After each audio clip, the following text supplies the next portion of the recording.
علیکم ایوریون، کیسے ہیں آپ سب؟ امید ہے خیریت سے ہوں گے۔ آج کا ہمارا ٹاپک بہت زیادہ انٹرسٹنگ ہے اور بہت انفارمیٹیو ہے۔ آج کا ٹاپک ہے ہمارا ڈپریشن۔ آج کل بہت زیادہ کامن ہے، ہر دوسرا تیسرا بندہ ڈپریشن کا شکار ہے۔ میکسیمم ہر کوئی ہی کسی نہ کسی حوالے سے ڈپریشن کا شکار ہے۔ نمبر فرسٹ آپ کو یہ بتاؤں کہ ڈپریشن بہت کامن مرض ہے، لیکن بہت زیادہ تکلیف دہ ہوتا ہے۔ یہ انسان کے اپنے بس میں نہیں ہوتا۔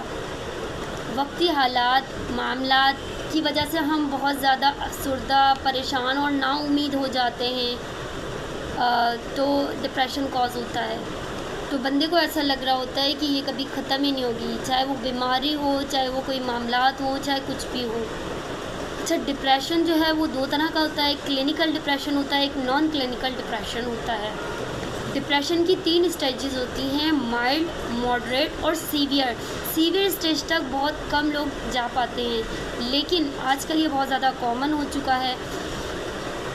اب چلتے ہیں اس کے کازز کی طرف، کون کون سے کازز جو ہے وہ ڈپریشن کاز کرتے ہیں۔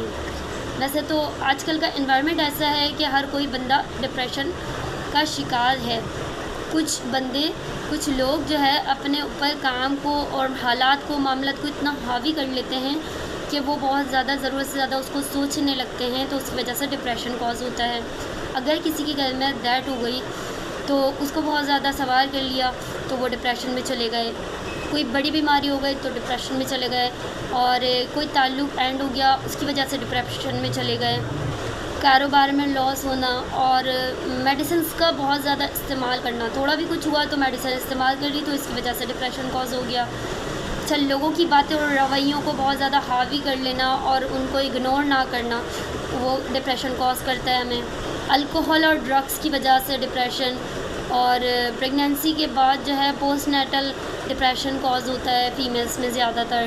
اب چلتے ہیں اس کے سمٹمز کی طرف۔ پیشنٹ میں چڑچڑاہٹ بہت زیادہ ہوگی، اداس رہنے لگے گا، چھوٹی چھوٹی باتوں پہ غصہ ہوگا، اریٹیٹ ہوگا، کوئی سی بھی چھوٹی بات ہوگی آنکھوں میں فوراً آنسو آ جائیں گے، کوئی بھی کام جو ہے اس کا کام کرنے کا دل نہیں چاہے گا، کوئی ایکٹیویٹی کرنے کا دل نہیں چاہے گا، اور مستقبل یعنی فیوچر کے بارے میں نگیٹو خیالات آئیں گے، بھوک ختم ہو جائے گی، نیند ٹھیک سے نہیں آئے گی، وزن کم ہو جائے گا، اور مریض میں بہت زیادہ سستی آئے گی، تھکاوٹ محسوس ہوگی، اور کمیونیکیشن اسکل ہے وہ بہت زیادہ کم ہو جائے گا، کسی سے بھی بات کرنے کا دل نہیں چاہے گا، بات نہیں کرے گا کسی سے بھی، کوئی بھی اگر کام کرے تو اس پہ فوکس اچھا نہیں ہوگا۔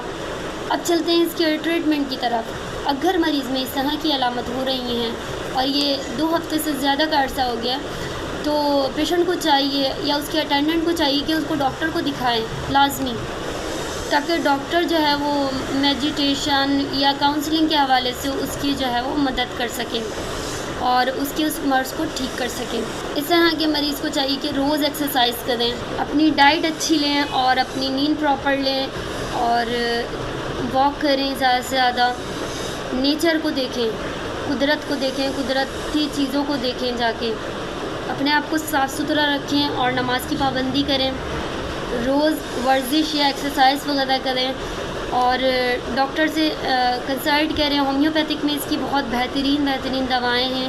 Thank you.